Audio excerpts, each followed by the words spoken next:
سمجھ آ رہی میری بات کی؟ اس کو بتائیں، اس کی تربیت کریں، اس کے اندر ہم نے اپنے مہینے کو اپنے گزارا کرنا ہے، اسی میں بچت کرنی ہے، تو کبھی اختلاف پیدا نہیں ہوگا۔ اختلاف پیدا تب ہوتا ہے جب ہم بھی چھپاتے ہیں وہ بھی چھپاتے ہیں، جب چھپن چھپائی ہو جاتی ہے نا پھر بات بگڑ جاتی ہے، کیونکہ پھر بات کہیں نہ کہیں سے سامنے تو آ ہی جاتی ہے نا۔ اس لیے حضور صلی اللہ علیہ وسلم نے فرمایا اسے صابرہ عورت جو ہے اسے اللہ شہادت کا درجہ عطا فرماتا ہے۔ یہ ذاتی انڈیویجول انفرادی شرم و حیا کی باتیں۔ اب ہم اس کو شرم و حیا کو آگے لے کے چلتے ہیں۔ پہلے ترجمہ سماعت فرما رہے، اللہ رب العزت نے فرمایا یا ایھا الناس، اے لوگوں، پورے لوگوں کو، کیونکہ قرآن صرف مسلمانوں کے لیے نہیں ہے، انسانیت کو بھی فرمایا کلوا مما فی الارض حلالا طیبا، زمین کے اندر جو حلال اور طیب ہے اس میں سے کھاؤ، اس میں سے کھاؤ، حلال اور طیب کھاؤ۔ کیا کھاؤ؟ حلال اور طیب، جو اچھا لگتا ہے دل کو وہ کھاؤ۔ طیب کا معنی یہ ہے جو آپ کی پسند ہے وہ کھاؤ، لیکن حلال ہونا شرط ہے۔ کیا ہونا؟ حلال ہونا شرط ہے۔ یہ میں باتیں اکثر کہتا رہتا ہوں، حلال کا یہاں مطلب یہ نہیں ہے کہ کتا نہ کھاؤ، سور نہ کھاؤ، یہ حرام ہے، یہ مت نہیں ہے، صرف یہ مطلب نہیں ہے۔ مطلب یہ ہے، ایمان سے بتانا ذرا، رشوت حلال ہے یا حرام؟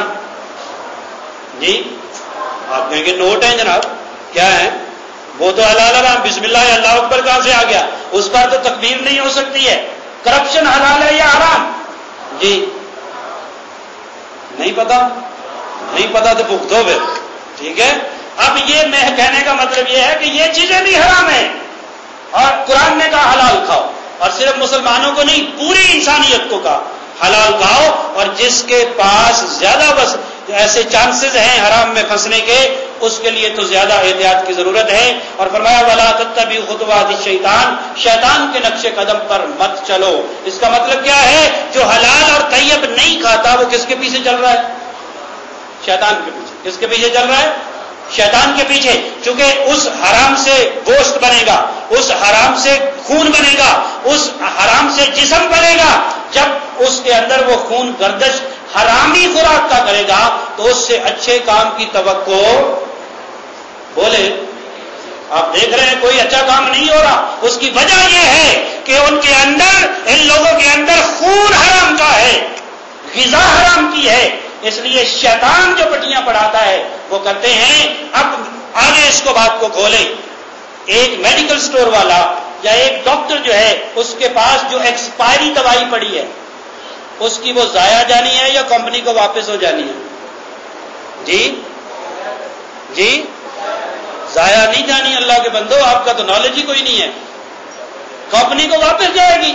اب تو میں نے دیکھا ہے کہ انڈے واپس ہو جاتے ہیں، آپ نے بیکری سے انڈا لیا، وہ گھر جا کے توڑا ٹھیک نہیں ہے، آپ واپس لے گئے، جناب یہ انڈا خراب ہے، وہ کہتا ہے اس میں پھینک دو، نیا لے جو۔ جی ایسے ہی ہے، کیوں؟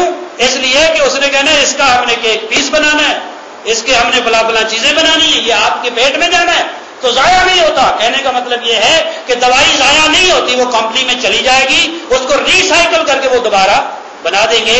لیکن جو ڈاکٹر ایکسپائری ٹیکا لگاتا ہے، ایکسپائری دوائی دیتا ہے، جو کلینک والا بیچتا ہے، ایمان سے بتائیں اس میں شرم و حیا ہے؟ لاہور میں ہر روز واقعات ہو رہے، ٹیکا لگایا نوجوان مر گیا۔ بھائی تیرا ٹیکا کتنے کا؟ اللہ کے بندے تو نے مرنا نہیں ہے، تیرے اندر شرم و حیا نہیں ہے، تو نے کتنے پیسے کما لیے ہوں گے، حالانکہ وہ تیرا ٹیکا واپس ہو سکتا ہے، تمہیں نقصان نہیں ہوگا، کمپنی کو دے دو، تمہارا واپس لے لے گی۔ یہ شرم و حیا کی باتیں۔ پھر آگے چلیے، کتنی بار یہ دیکھا ہے، اور مجھے کچھ لوگوں نے کہا یہ بات ضرور کرنا، اور وہ بات یہ ہے کہ ایمبولینسز آ رہی ہوتی ہیں اور اس سے آگے گاڑی میں جانے والا یہ اپنا سیل فون پہ بات کر رہا ہوتا ہے، راستہ نہیں دیتا، اس میں شرم و حیا ہے؟ بولے اگر اسے پتا ہو کہ میرا کچھ خرچ نہیں ہونا، میری گاڑی صرف سائڈ پر کرنے سے ہو سکتا ہے کسی کے بیٹے کی جان بچ جائے، بچ سکتی ہے کہ نہیں بچ سکتی؟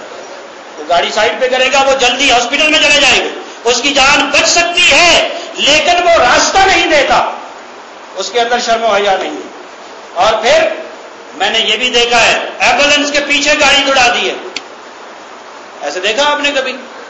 کہ میں جلدی پہنچ جاؤں گا، اس ڈرائیور کو، اس بندے کو یہ پتہ نہیں ہے کہ یہ یا یہ قبرستان جانے والا ہے یا اسپتال جانے والا ہے.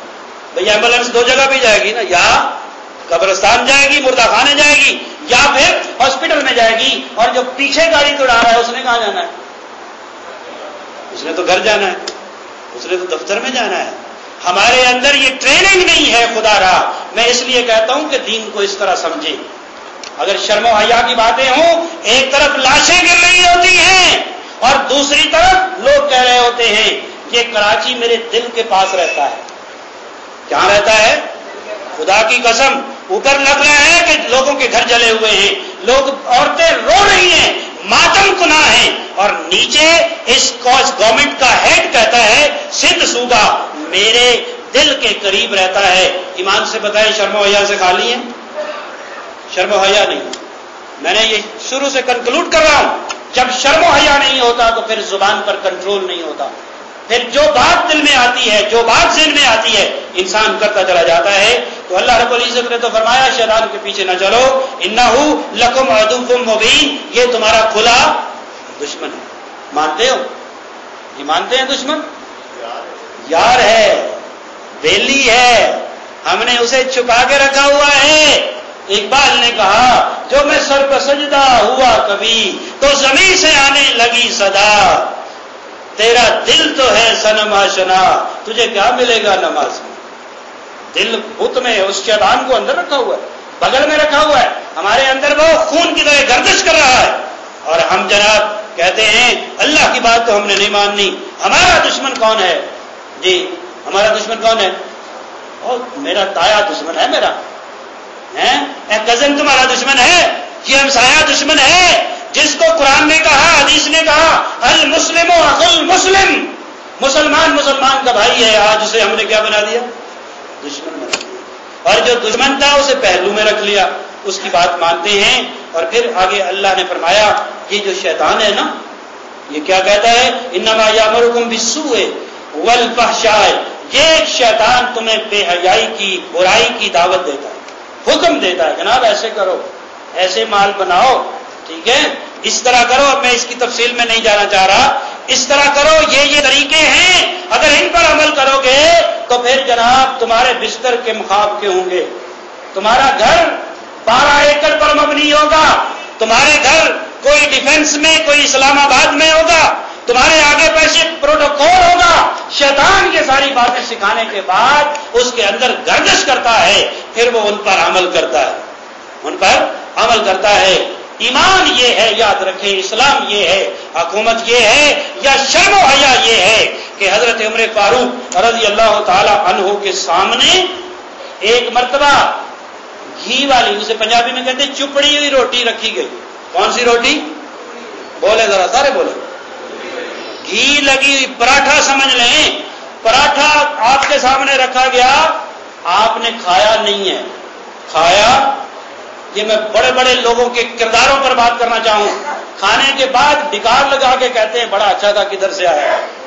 ایسے ہی ہے نا، کھانے کے بعد ڈکار مارنے کے بعد. بلکہ آپ نے دیکھا مولویوں نے پچھلے کچھ سالوں میں مٹھائی کھا لی، سارے بے ہوش ہو گئے، پوچھا ہی نہیں کہاں سے آئی ہے، حلال بھی ہے کہ نہیں ہے. ایسے ہی ہوا تھا نا، بڑے بڑے پکڑوں والے، جبوں والے، کھانے کے بعد سارے شوگر کے مریض تھے پھر بھی کھا گئے، اور کھانے کے بعد جب بے ہوش ہو گئے، ہوش آئی تو پتہ چلا کہاں سے آئی تھی، پوچھا ہی نہیں. لیکن میرے عمر فاروق کی سنت یہ ہے، جب بیوی نے پکا کر رکھا، کس نے؟ بیوی پر تو شک نہیں ہو سکتا نا، بیوی نے پکا کے رکھا، پوچھا جیسی روٹی مجھے ملی ہے میری ساری حکومت میں ہر غریب کو ایسی روٹی دستیاب ہے؟ یہ کس نے کہا؟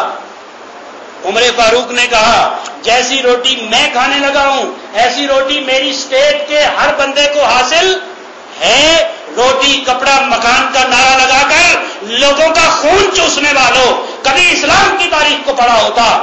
عمر فاروق نے وہ روٹی کھائی نہیں. جب جواب نفی میں ملا، جواب عرض کیا گیا نہیں، ہر بندہ ایسی روٹی کھا سکتا نہیں ہے. فرمایا پھر عمر کو کھاتے ہوئے شرم آتی ہے. عمر کو کھاتے ہوئے، بولے عمر کو کھاتے ہوئے شرم آتی ہے. کیا انہیں بھی شرم آتی ہے کہ ہر بندے کا چولہا ٹھنڈا ہے، ہر بندے کو بجلی نصیب نہیں ہے. ایک ایجنڈے پر اگر یہ اکٹھے ہو جاتے 3 سال کے اندر خدا کی قسم بجلی ہو جاتی اس ملک کے اندر.